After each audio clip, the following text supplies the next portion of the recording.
आचार्य श्री जी के चरणों में हम सभी का नमन प्रेषित है। हे गुरुवर, नमोस्तु नमोस्तु नमोस्तु।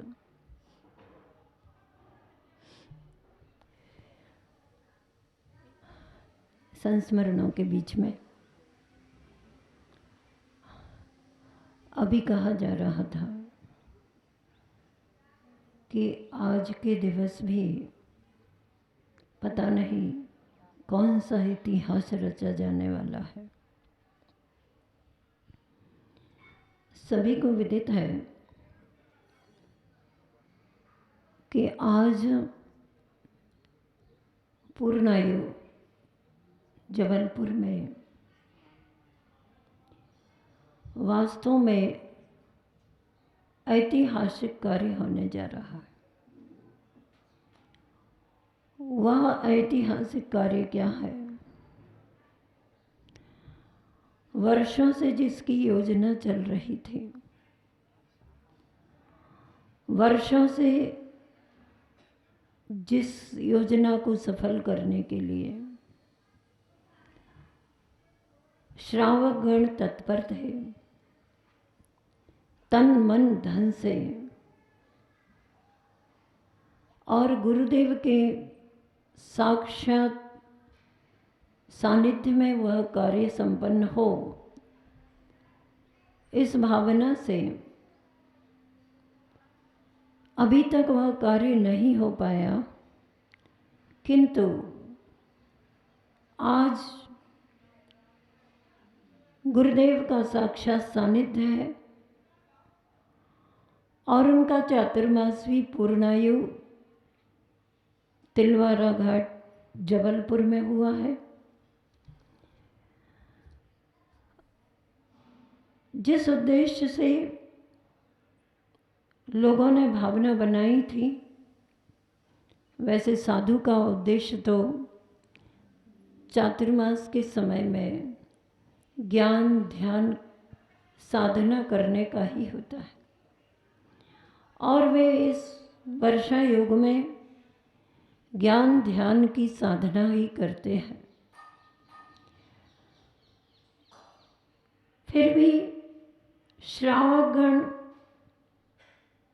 यदि कोई विशेष सार्वजनिक सामाजिक रचनात्मक कार्य करना चाहते हैं, तो उसके लिए आचार्य श्री जी स्वयं मार्गदर्शन देकर के उनको कृतार्थ करते हैं और आशीष प्रदान करते हैं।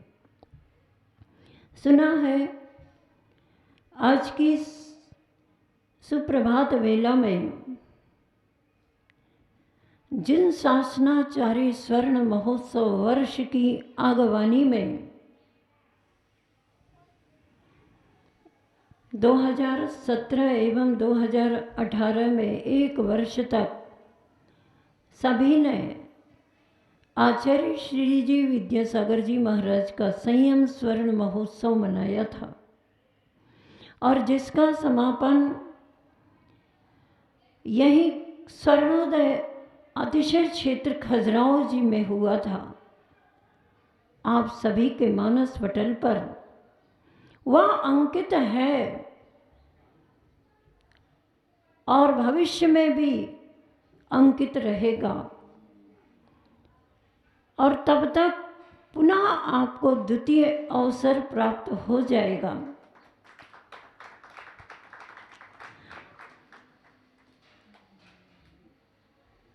पूर्णायु में भी चातुर्मास आनंद संपन्न हुआ,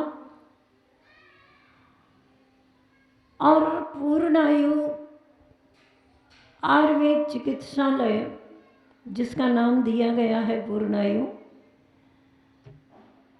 उस चिकित्सालय का शिलान्यास आज होने जा रहा है। हो ही रहा होगा, जहाँ तक सुबह होना है ऐसा मुझे ख्याल में मध्याह्न में होने वाला है। साथ ही साथ आचार्य श्री जी की पिच्छिका परिवर्तन का कार्यक्रम भी है। इसके साथ ही साथ और उस पिच्छिका परिवर्तन का कार्यक्रम भी बड़ा ऐतिहासिक होता ही है हर वर्ष। और इस वर्ष तो जबलपुर बड़ी समाज के बीच में है, संस्कार धानी है, वह महानगर है। पता नहीं किसके जीवन के संस्कार आज उभर करके सामने आएंगे और आचार्य श्री जी की पुरानी पिच्छिका आचार्य श्री जी के कर कमलों से प्राप्त होगी। 2018 में यहाँ जो चातुर्मास हुआ था उस समय पिच्छिका परिवर्तन और जिनके कर कमलों में गुरु के कर कमलों से पिच्छिका प्राप्त हुई थी वो यहाँ उपस्थित हैं ही है। स्मृति आ रही होगी। सबके जीवन में अपने अपने ऐसे विशेष क्षण अंकित होते हैं जिनका स्मरण करना नहीं पड़ता, हमेशा उसको हम महसूस करते रहते हैं। अभी आपके समक्ष एक भाई आए और उन्होंने आचार्य श्री जी से संबंधित अपने जीवन में कुछ अपूर्व क्षण जो घटित हुए थे उनका स्मरण किया और आप सबको भी पुलकित कर दिया, संवेदित कर दिया, क्योंकि वो प्रसंग ही ऐसे होते हैं। गुरुदेव के शरीर का स्पर्श जो कर लेता है वह अपने जीवन में आत्मीय स्पर्श को भी प्राप्त कर सकता है, वह क्षमता उसे प्राप्त हो जाती है। और ऐसा ही प्रसंग उन्होंने बिल्कुल भावुक होकर, मतलब जो व्यक्ति ऐसे महान पुरुषों का जब सत्संग प्रथम क्षणों में प्राप्त करता है उसकी अनुभूतियाँ क्या होती है वो साक्षात उन्होंने अपने शब्दों के द्वारा आप सबके समक्ष कहा।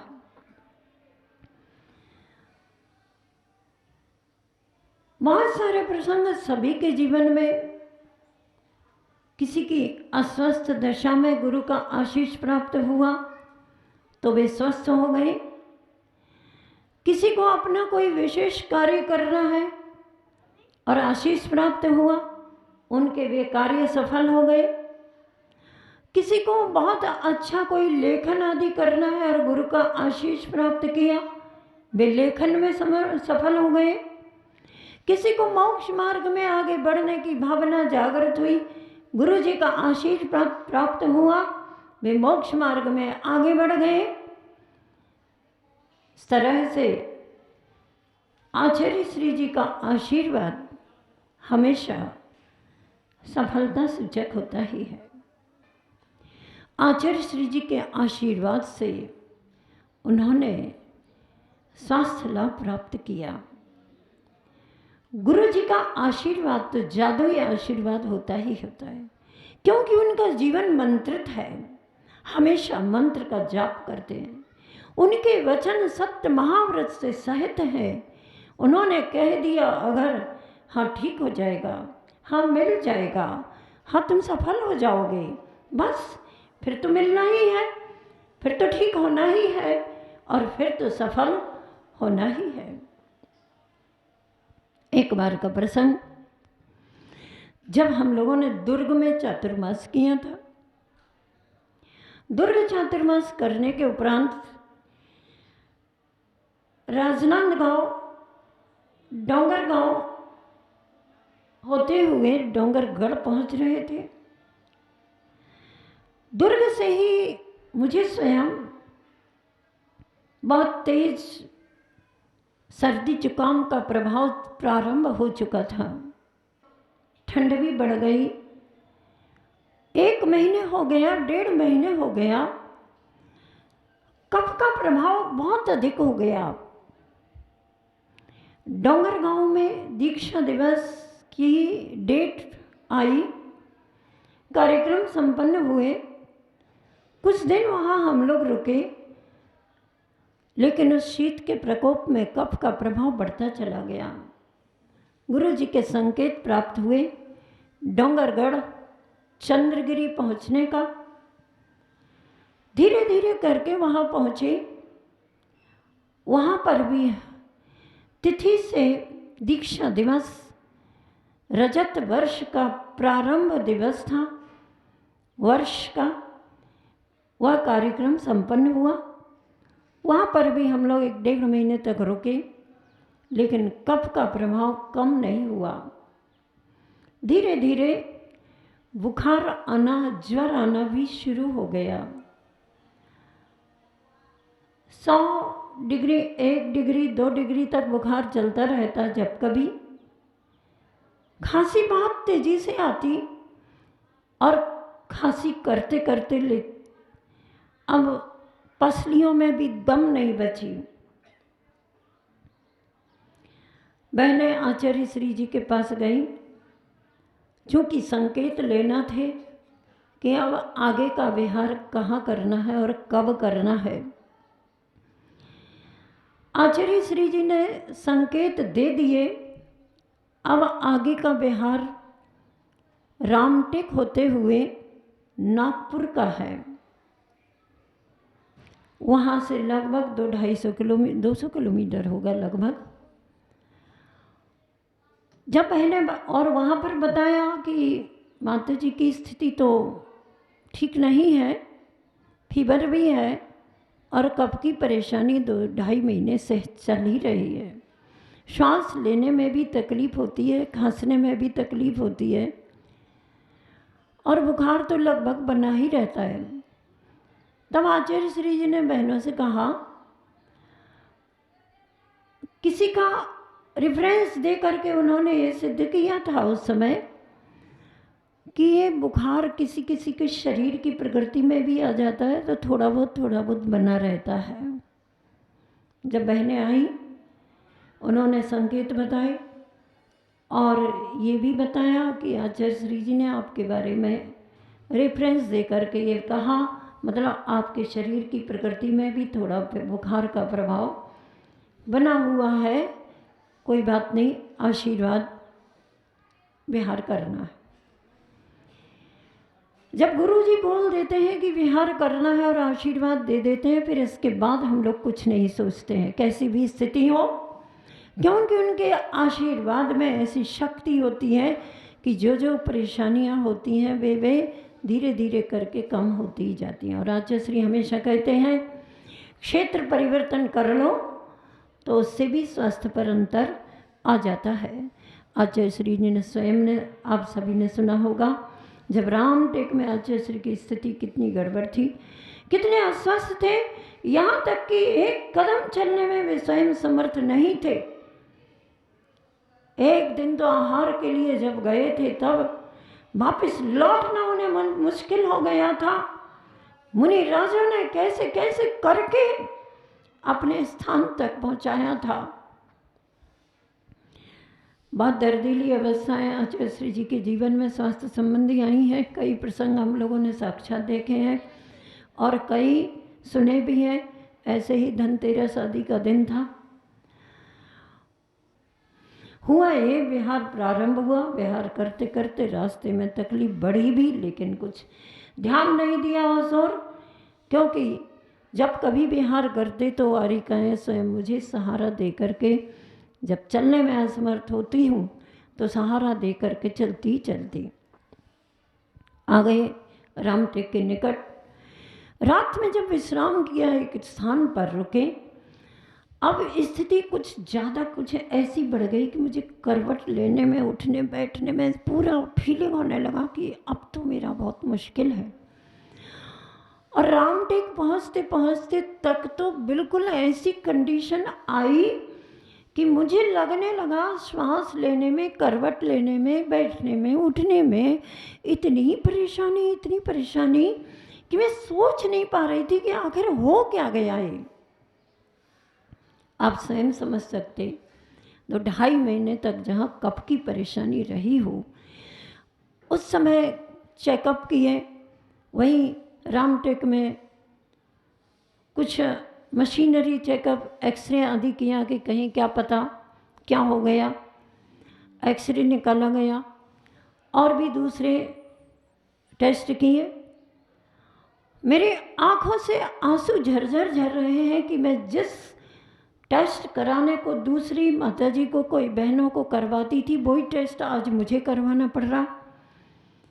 एक्सरे जब हुआ, एक्सरे में उन लोगों ने बताया, डॉक्टर ने देखा और देख करके चिंतित हो गए। मुझे तो ऐसा लगा पता नहीं इधर ही मुझे कोई बड़ा रोग, कैंसर वैंसर हो गया, क्या हो गया।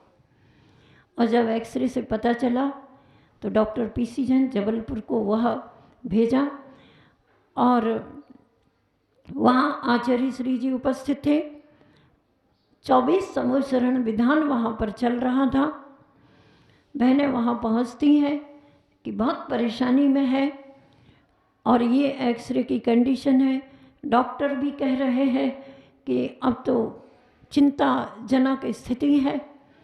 डॉक्टर पीसी जैन ने भी कहा, आचार्य श्री ये देखो, मैं आपको बताता हूँ, ये एक्सरे है, इसमें यहाँ छाती पर कफ के गुच्छे एकत्रित हो गए हैं, इसलिए इतनी परेशानी हो रही है।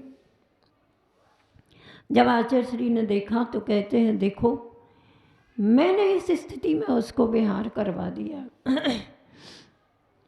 अब कैसे क्या। तब मैं तो जानती हूँ कि गुरुजी किसी भी हम लोगों की विकराल से विकराल बीमारी के बारे में चिंता कर लें और आशीर्वाद कर लें, दे दें, तो उस विकराल रोग की कोई ताकत नहीं कि वहाँ रुक सके। हुआ क्या, आचार्य श्री जी ने गंभीरता से उस विषय को लिया और स्वयं ही पथ्य बताए। जैसे अभी यहाँ पर आर्यकाओं को पथ्य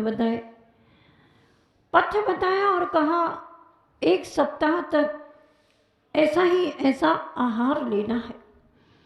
औषधि के बारे में भी डॉक्टर पीसी जैन ने और नागपुर की एक आयुर्वेद चिकित्सिका थी, उन्होंने भी मिल करके औषधियाँ दी। और मैंने अपनी आस्था और श्रद्धा से एक संकल्प किया। भाग्य से वहाँ पर एक ब्रह्मचारी जी भी उपस्थित हो गए, राहतगढ़ वाले धीरज जी भाई। मैंने कहा, देखो मुझे कभी भी कोई रोग होता है, मैं भगवान की भक्ति करके ही ठीक होती हूँ। चूँकि आर्य का अवस्था में थी तो विधान स्वयं तो कर नहीं सकते थे, लेकिन फिर भी वहाँ ब्रह्मचारिणी बहन सुनीता जी छिंदवाड़ा से कहती, माता जी मैं अपनी तरफ से यहाँ सिद्ध चक्र विधान करूँ।